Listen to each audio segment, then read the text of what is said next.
Je pense que Jean-Claude, en fait, nous a fait comprendre que nous allons dans la Lune, mais que Goya est notre contemporain.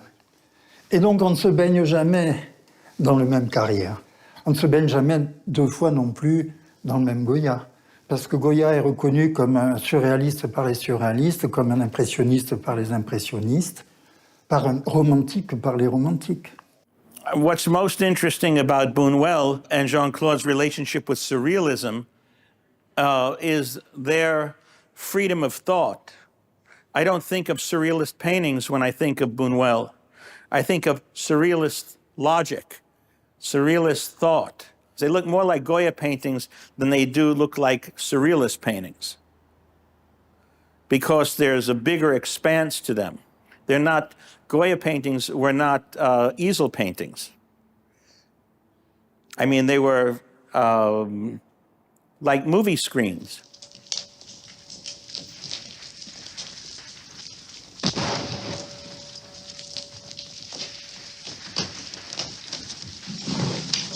Agrupen a los prisioneros junto al muro.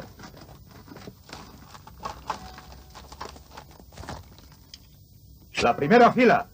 Rodilla en tierra. C'est Buñuel, Silberman, le producteur, le docteur Barros, qui était un de nos amis intimes, et José Bergamin, le poète et philosophe. Tous les quatre vont être fusillés au début du film Le fantôme de la liberté. Ce sont des patriotes espagnols. No es una visión idealizada del ser humano, es una visión total, una visión de... No se puede decir realista, pero es también idealista también, pero total, completa. La cosa que nos separa seguramente, quizás será de la parte de Goya una imaginación fantástica de los demonios, de las brujas, que no interesaba mucho a Luis. Para Luis, los demonios eran hombres y mujeres, no eran demonios del otro mundo, pero de ese mundo. Atrás de la escena misma, de la absurdidad, de lo que quiere decir nada, hay algo real. Y esa es la fuerza de Goya y de Buñuel.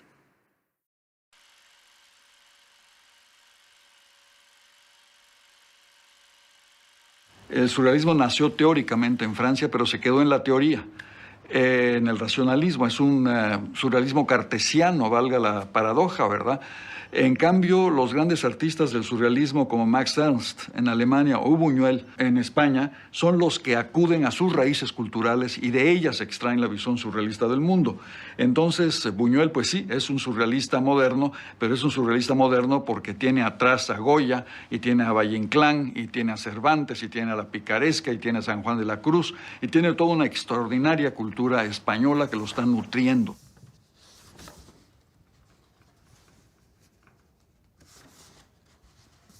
Le sommeil de la raison engendre les monstres.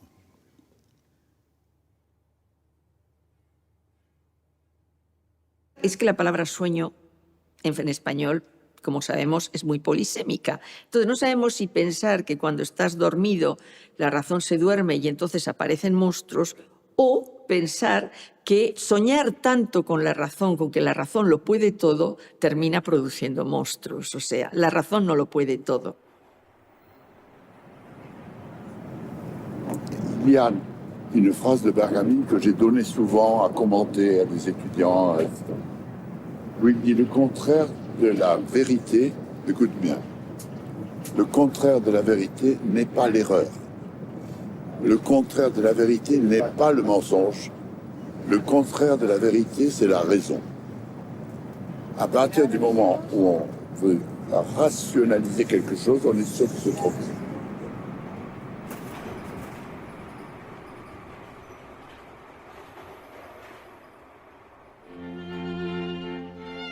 A lo largo de la historia, quizá nunca hubo ni habrá un hombre más muerto que este hombre sobre la cruz. Y sin embargo, qué muerto más vivo, porque el que muere por amor no muere nunca.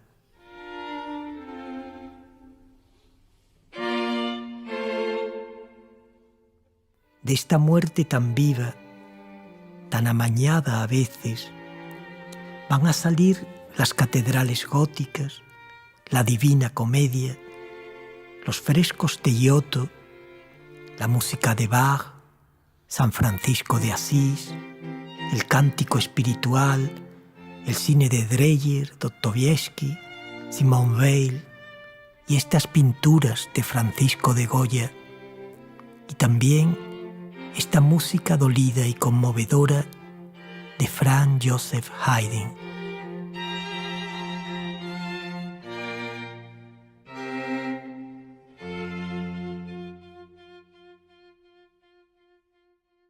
À la fin de sa vie, après les guerres napoléoniennes, quand la royauté revient en Espagne, en la personne de Ferdinando VII, qui est le pire roi que l'Espagne ait jamais connu, il quitte l'Espagne et il va vivre à Bordeaux jusqu'à la fin de sa vie.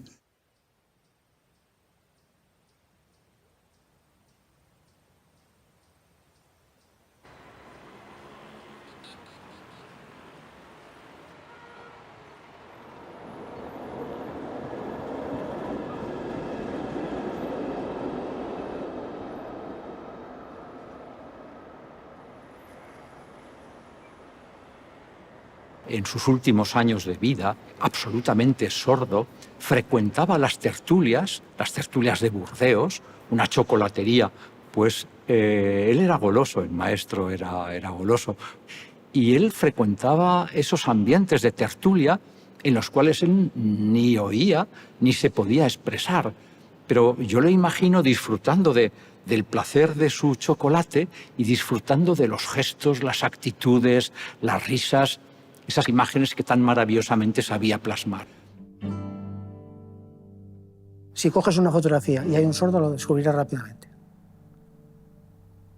Te mira, está mirando. O sea, sus oídos son los ojos. Entonces, por eso Goya dibuja lo que dibuja. El sordo intenta adivinar qué dices, qué hablas, qué piensas. La expresión de tu cara. Tú estás ahora enfadado. Se lo adivinan por la postura, cosa que los oyentes no miramos.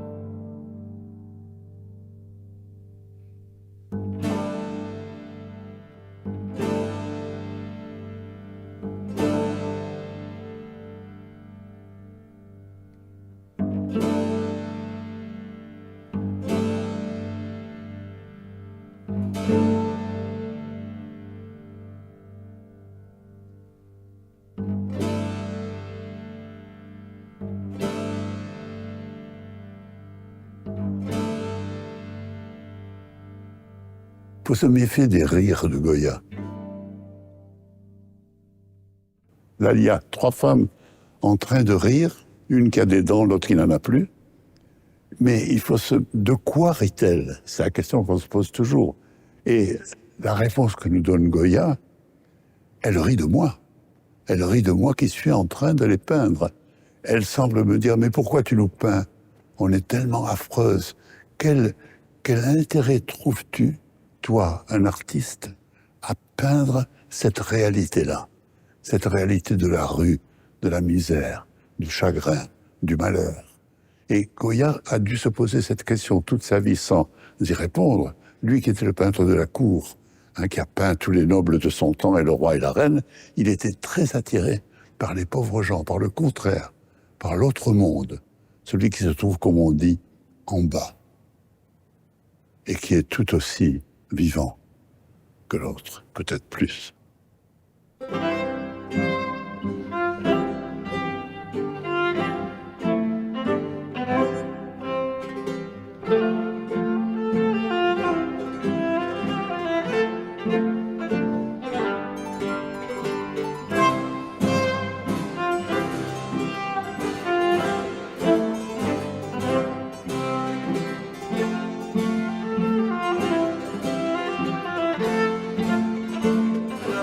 Goya representa en un famoso grabado a los médicos como burros. El paciente que además desea fervientemente curarse, cuando se enfrenta a la incapacidad de la ciencia, lógicamente empobrece el concepto que él tiene de sus médicos. Y tanto Goya como Beethoven nos llamaron burros. Y Arrieta es una excepción. El médico le proahija, le cuida, que es en definitiva casi lo único que nos queda a los médicos cuando la ciencia se nos acaba. Gracias a Dios pasaremos a la historia no como burros, sino como arrietas.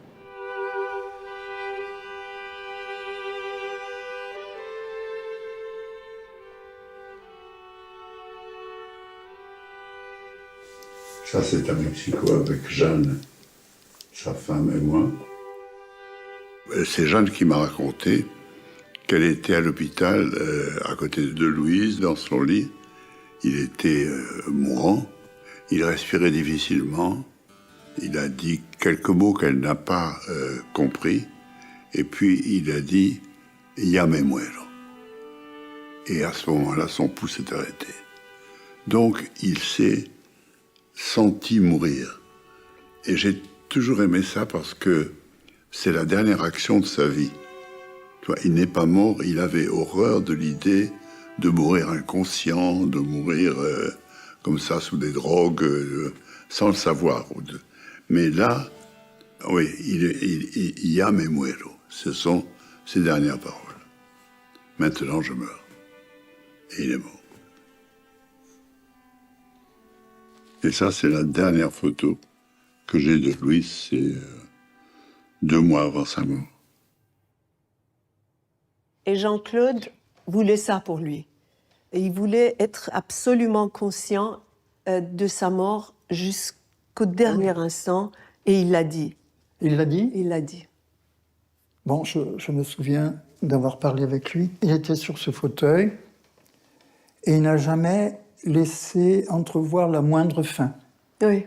Jamais. Elle avait la taille faite autour de la Madeleine, la tête faite. Elle chassait le mal aux alentours de la Madeleine. À sa façon de me dire, mon rat, est-ce que je te tente? J'ai compris que j'avais affaire à une débutante. Ça s'appelle, je ne sais pas comment ça s'appelle. Elle avait le don, c'est vrai, j'en conviens. Elle avait le génie, mais sans technique. Un don n'est rien qu'une sale manie.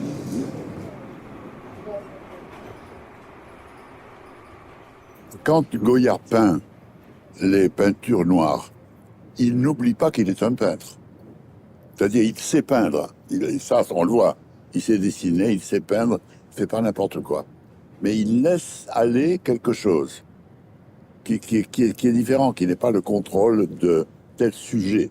C'est là où il y a une différence entre laisser tout aller et faire n'importe quoi, mais garder le contrôle en laissant une partie de soi. But to be able to paint like that, you know, you have to look at, you know, you look at a Caravaggio, and he was capable of doing that. Il serait très intéressant de savoir si Goya connaissait les œuvres de Caravaggio. Parce que ça, c'est un sujet que Caravaggio a traité plusieurs fois. L'idée d'une femme coupant la tête d'un homme est une chose très obsédante et pour un homme extrêmement effrayant parce que cela peut arriver chaque nuit et dans chacun de nos sommeils. Et là, il le fait à sa façon. On voit le poignard levé, les yeux baissés, avec presque quelque chose de tendre sur le visage de Judith. Ce qui n'est pas du tout le cas dans le Caravaggio. Something that goes beyond subject matter. That was not sentimental. It had lots of feelings, but it wasn't sentimental. And I think that the clarity of that is unique. Well, I think what he's talking about is humanity. Il a vu en Espagne des choses que personne n'avait vues avant lui. Et c'est dans ce sens qu'il est tellement passionnant pour nous aujourd'hui comme le grand témoin. Le grand témoin. Et ce qui m'a toujours fasciné, c'est que le grand témoin de l'Espagne, il est sourd. C'est-à-dire, c'est uniquement sa vision. Et ce qu'il voit, et ce que j'appelle le silence de Goya, est d'une puissance pour moi extraordinaire. On sait qu'il a peint cette nature morte au moment des invasions napoléoniennes, de cette terrible guerre qu'il a vécue dans sa chair. Et cette nature morte terriblement morbide, avec cet œil glauque du mouton et cette tache de sang où il a signé en tout petit en rouge, Goya, juste sous la joue écorchée du mouton. Donc une nature morte très, très morbide, mais qui a cette ambiguïté puisqu'elle est servie par une matière, une peinture à l'huile brillante, vive, rapide, leste, pleine de lumière, pleine de dégradés subtils, avec des aplats de blanc. Cette capacité à décrire la mélancolie humaine, et plus que ça, la fragilité de l'existence, la vanité de l'existence aussi.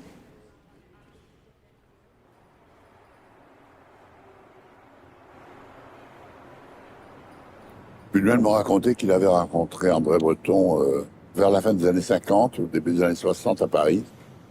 Ils avaient dîné ensemble et que Breton pleurait en lui disant Louis, qu'est-ce qu'on peut faire aujourd'hui après Auschwitz? Qu'est-ce qu'on peut faire? Cette notion, tout acte de provocation paraîtrait enfantin à côté d'Auschwitz. Ça paraîtrait des enfantillages, ce que nous faisions avant la guerre. Et on ne peut plus, il disait, Breton, ce qui est juste, on ne peut plus scandaliser. Après ça, c'est un maximum. On ne peut pas... Comment scandaliser? C'est très juste. Et il pleurait, littéralement, des larmes.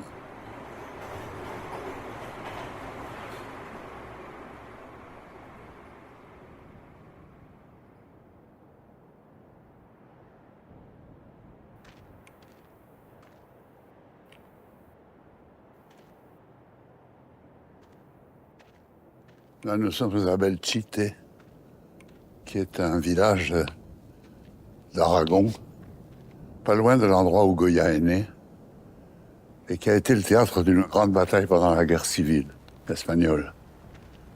Mais c'est resté comme un témoignage de ce qu'on peut appeler les horreurs de la guerre, qui sont communes à tant d'époques et à tant de pays. Il y a encore la tour du clocher qui est restée debout.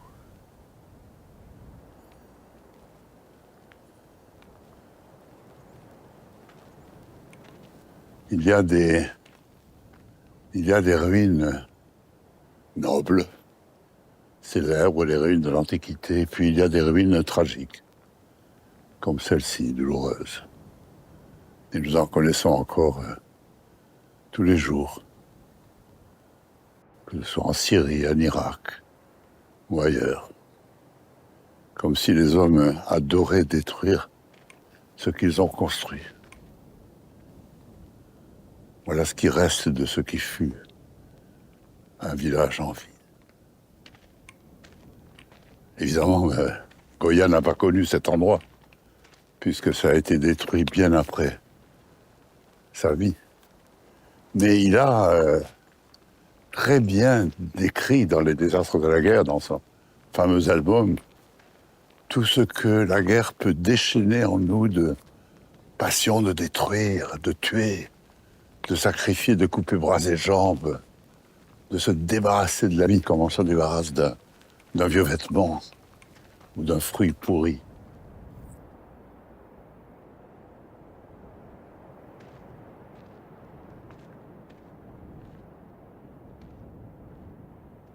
Moi, je pense à mon propre village, si je le trouvais un jour comme ça. Quels seraient mes sentiments?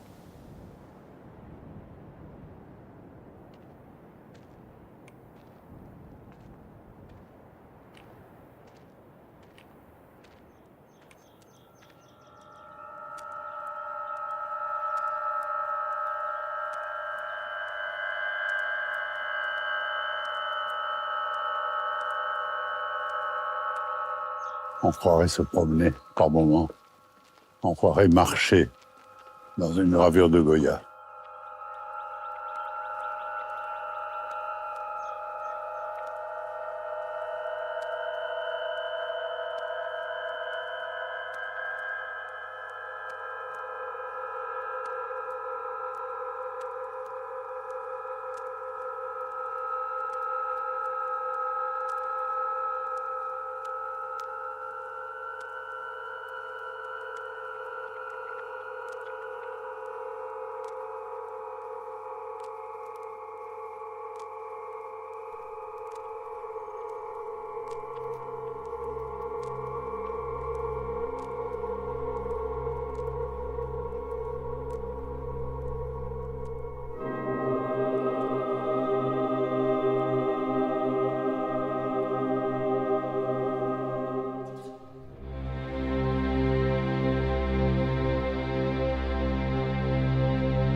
Yo creo que es un pintor fundamental para entender este país y para entender la vida en general y para entender la brutalidad de la violencia y de la guerra, ¿no?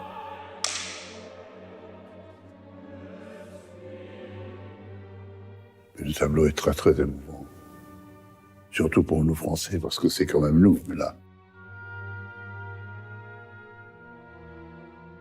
Jean-Claude me faisait remarquer toujours qu'il y a avant, pendant et après. Avant, c'est les cadavres gisants qui viennent d'être exécutés. Le présent, c'est l'homme à la chemise blanche et qui regarde la mort. Et l'après, c'est ceux qui attendent la mort. Et il y a un personnage qui a peur et qui ne veut pas regarder. Et Jean-Claude disait que non seulement c'est cinématographique, mais c'est philosophique, parce que en une scène, tu vois le temps. Il était fasciné par ça. Mais ça, c'est fantastiquement intéressant, parce que c'est exactement la vision d'Einstein de l'espace-temps. Vu en bloc, comme s'il était Dieu, par ailleurs.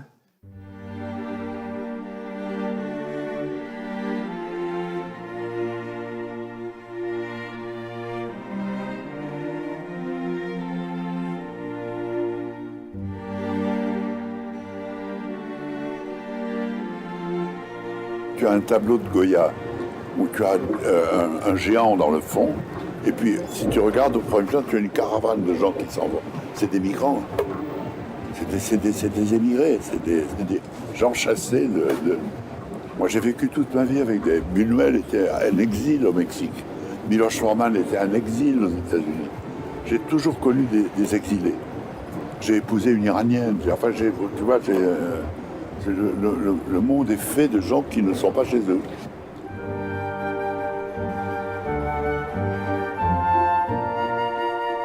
Jean-Claude, entouré d'exilés, entouré des gens qui ont perdu leur maison, leur langue, leur culture, disait toujours que le fait qu'il soit né au sud de la France dans un petit village qui s'appelle Colombières-sur-Orbe et qu'il puisse être un jour enterré là-bas, dans le même village, était un privilège absolu. La tombe de Goya, à Madrid.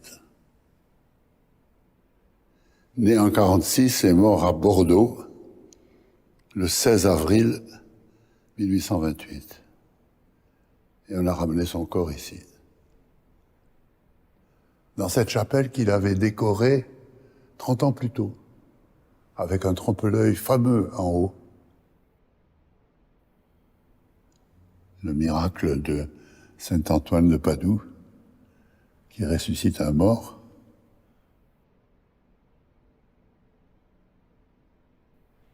Et il est entouré de créatures qui, par moments, pourraient être des danseuses de Degas, dans des robes transparentes, légères, assez sexy.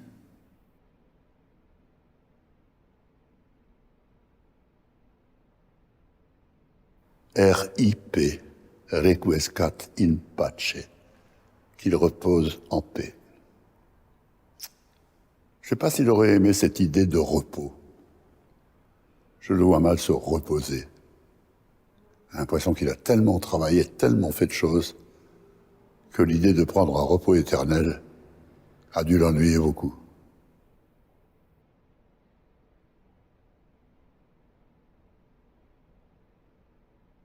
Chaque fois que je viens à Madrid, je viens passer un petit moment ici, à côté de ce corps qui est peut-être sans tête.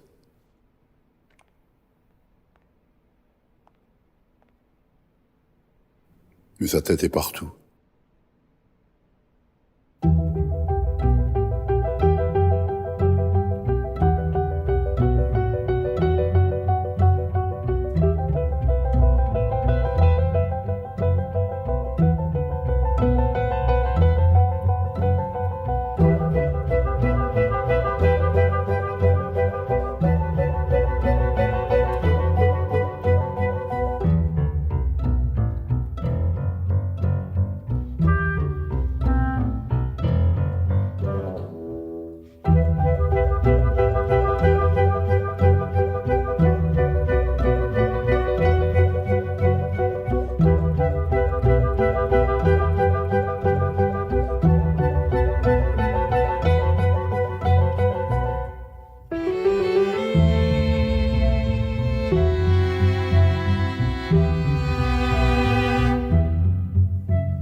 Voilà, je suis venu vous dire bonsoir. Je vous ai vu souvent, je ne m'en lasse pas.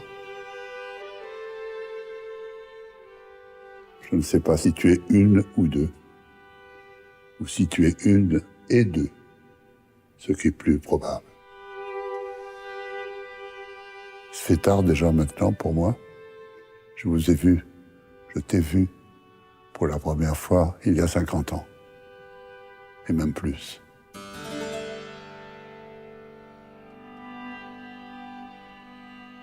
Je reviendrai, j'essaierai de revenir.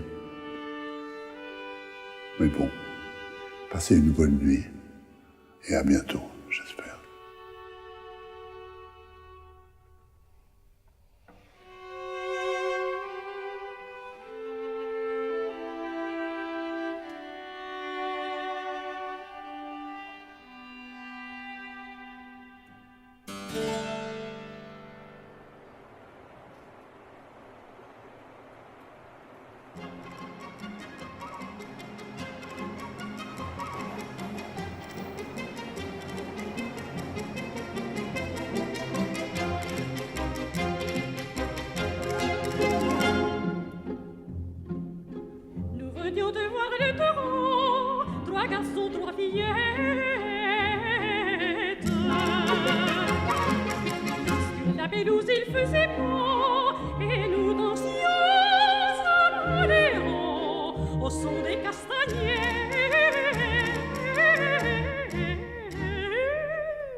Dites-moi, voisin, si je bonne mine et si ma basquine va bien ce matin, vous me trouvez la taille fine, vous me trouvez la taille fine.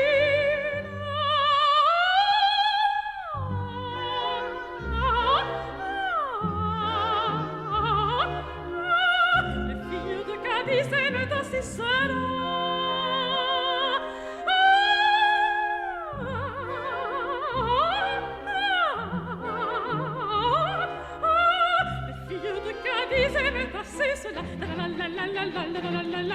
Les filles de Cadiz aiment passer cela.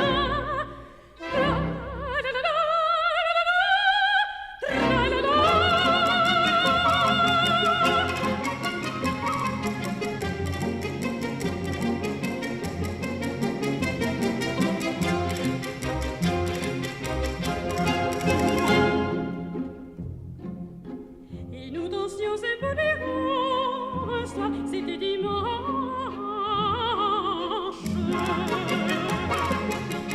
Nous soviets d'Hidalgo, cousus dans l'arbre de blanchement, et de moi sur la hanche.